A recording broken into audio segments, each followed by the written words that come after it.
Chapter 13. When Scarlett arrived in Atlanta, the first thing she did was to go to the Hamiltons' home to see if it was all right. During the attack on Atlanta, Aunt Pitty-Pat and Uncle Peter had gone to Macon for a short time. But they had quickly returned to Atlanta when it was safe to do so. They welcomed Scarlett with many hugs and tears. Scarlett had some very strange ideas about how to make money.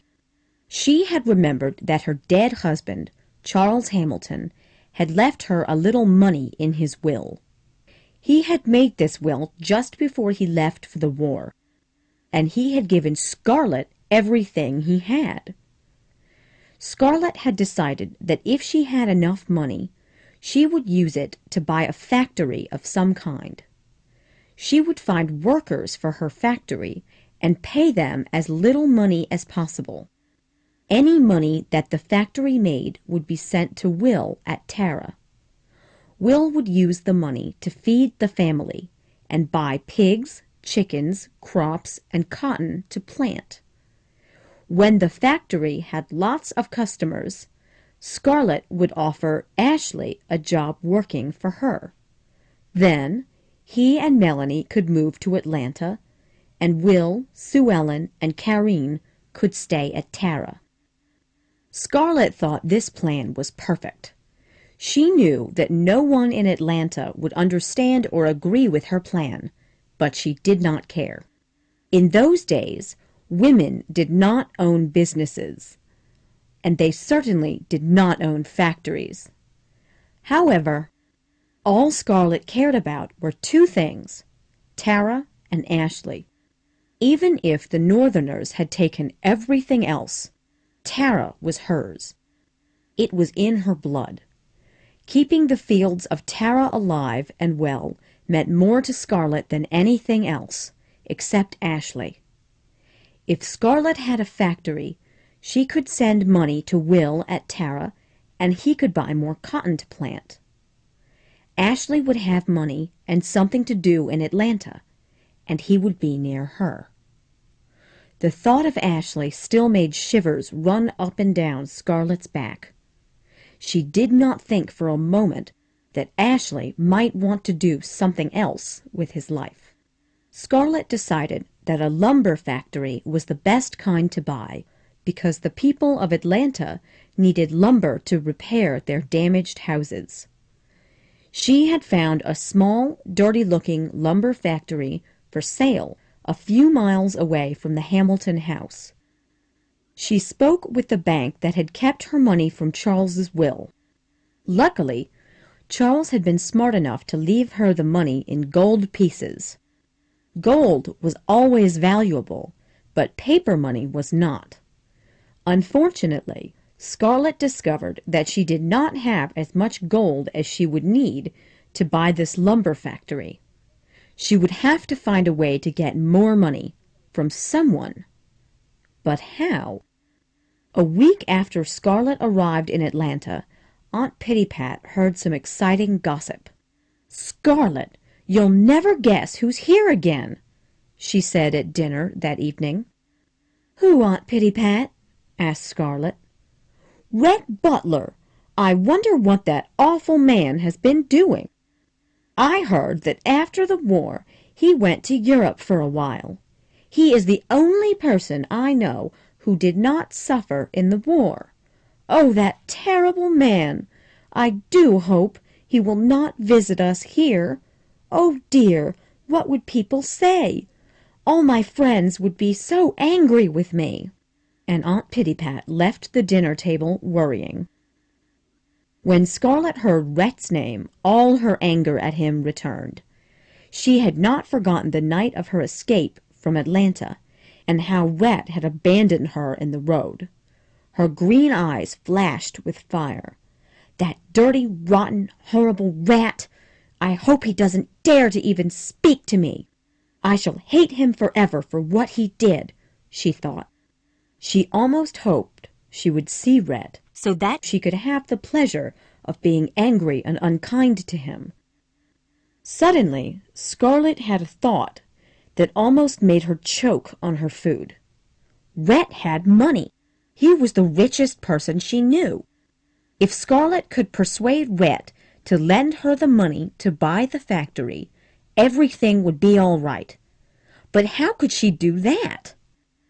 Scarlett decided that if Rhett wasn't in love with her, she would have to make him fall in love with her. Then he'll probably do anything I want, she thought. Scarlett was certain her plan would work, because she had always been able to have any boy she wanted. Rhett won't be any different, because men are all alike, she said to herself. She smiled happily. This was going to be fun. Now all Scarlett had to do was to find Rhett without letting Aunt Pittypat know what she was doing. She asked Aunt Pittypat's friends a few questions and found out that Rhett was living in a hotel nearby. She was a little surprised that he had not been to visit her, but probably he didn't know she was in town. The next morning, Scarlett dressed in the green dress that she had made from the curtains at Tara. The green material was beautiful and matched her eyes perfectly. As she looked in the mirror, Scarlett was glad that she was prettier than ever, and her figure was still slim. She was even a little thinner than before. The important thing was not to let Rhett see her hands. They were very rough and red from all the hard work at Tara, and the fingernails were broken. They were no longer the soft, white hands of a lady. Rhett could never know how hard she had been working. It just wouldn't be right. Scarlett arrived at the hotel where Rhett lived and was shown to his room. Her heart was pounding as she knocked on the door. She was strangely excited to see Rhett, even though she was still angry with him. At least, he was never boring. "Scarlett!" cried Rhett as he opened the door. "What a surprise to see you!" Immediately, Scarlett began her plan. "Oh, Rhett! Thank God you're all right!" she cried. She threw her arms around him and pretended that she was about to cry. "Where have you been? I was so afraid you would be hurt in the fighting, or even worse.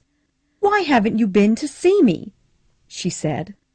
"Scarlett, I never thought you would be so worried about me," said Rhett. He looked very happy to see her, thought Scarlett. There was something about the look in his eyes that made Scarlett think, "He's in love with me already." They sat down at the table. "Well, Rhett, tell me everything. Where have you been?" said Scarlett, smiling sweetly and looking as if she was extremely interested. Rhett told her all about his adventures. After the war, he had gone to New Orleans for a time, and then to Europe. Although she was thinking about how to ask Rhett for money, Scarlett could not help but be interested in his stories. Rhett was more interesting to talk to than almost anyone she knew. He could even make her laugh. Finally, Rhett stopped talking and, looking at her closely, asked, "Now, Scarlett, how are you? And what have you been doing? How is everyone at Tara?" "Oh, everything is just wonderful at Tara, Rhett.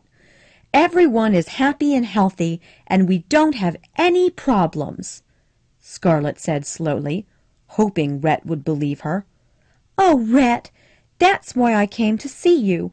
I just couldn't stand it, knowing that while I was at Tara, so happy and without a care in the world, you might be alone, sick, or hurt. I had to see if you were all right." Rhett looked amazed. "Why, Scarlett, can it be that you care about me? It seems that you have grown a heart, a real woman's heart." Scarlett stared up into his eyes. "I have, Rhett. I know I have." Before Scarlett had time to think, Rhett took one of her hands and put it to his face. What was he going to say? Suddenly he looked at the hand, and then at her. Your hands! They're rough and red. These aren't the hands of a lady. You've been working like a slave. You lied to me. Why? Oh, no, Rhett. I went for a ride on my horse last week and fell off. Scarlet, stop inventing stories. Rhett said in a hard voice. I only half believed you when you said everything is just wonderful at Tara anyway. Do you think I am a fool? Now, why are you really here? I know you better than you think. You must want something from me. What is it? Money? Scarlet gave up her act. All right, Rhett, I admit it. I need money to buy a factory. I want to run a factory and send the money to Tara to keep it running so that all the people there can eat.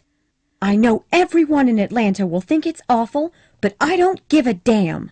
You don't know how horrible it's been, Rhett. The past year has been like a horrible dream. All the work and fear, the terrible fear of always going hungry. So finally, I decided to come here and do whatever I had to do to get some money from you. You're the only man I know who can help me, and please, Rhett, you've just got to give me the money. Rhett looked amazed. In his own mind, he admired Scarlet's determination deeply. She was willing to do whatever it took to keep Tara and her family alive and well. Who is living at Tara now, Scarlet? Too many people, Rhett. Will Benteen, who's been like a brother to me. He's helping me build Tara up again after all the Northerners destroyed it. Then there's Melanie and the baby, Bo, and Prissy and Wade, and Mammy and Pork and Dilsey, and Sue Ellen and Karine, and Ashley. At the mention of Ashley, Scarlet saw a strange, angry look in Rhett's eyes. So, the Honorable, Elegant Ashley Wilkes has come back from the war alive, eh? What is he doing at Tara? Probably sitting around trying to chop wood like a slave and dreaming of you. I wonder what Mrs. Wilkes thinks. She's so good and wonderful that she can't imagine what the two of you are really thinking. Both of you make me sick. I am sure that your little plan to make money is intended to help him more than anyone else. Isn't it, Scarlet? Answer me. Scarlet was furious. How did Rhett know her so well? Still, her plan was not just to help Ashley. Rhett Butler, you no-good, dirty rat! How dare you say things like that to me? She shouted. You haven't got the smallest idea how terrible it's been at Tara. And there are so many people to feed. Who cares if Ashley's one of them? Yes, if it makes you feel better, I do want to help Ashley. You couldn't possibly understand. You've never loved anyone. Oh, I could hit you! Rhett burst out laughing. Save your hits, Scarlet. All right. I am sorry I made you so angry. I can see that saving Tara is truly important to you. And I truly admire your determination to own a factory in spite of what people will say. You are good at telling others what to do, I am sure. Thank you, Scarlet said coldly. However, none of my money is available at this time. It's all in gold, and it's in Europe. I couldn't give you any money, even if I wanted to, which I don't. Rhett said cheerfully. So, Scarlet, you'll just have to think of some other way to make money. I would gladly give money to help Tara, but I am sad to say that I will not give money to help Ashley Wilkes in any way. But I know you. You're smart. If any girl can find that money, you can. Rhett Butler, you let me talk on and on like that. You were never going to give me any money. I hope you die like the dog you are. Oh, I shall hate you until I die for this. Goodbye, shouted Scarlet. And then Scarlet did try to hit Rhett, but he moved aside just in time, laughing. Oh, Scarlet, don't hate me for that long, please. That would be terrible. Goodbye, my lady. Soon we shall meet again. Scarlet walked out of the hotel room, slamming the door behind her.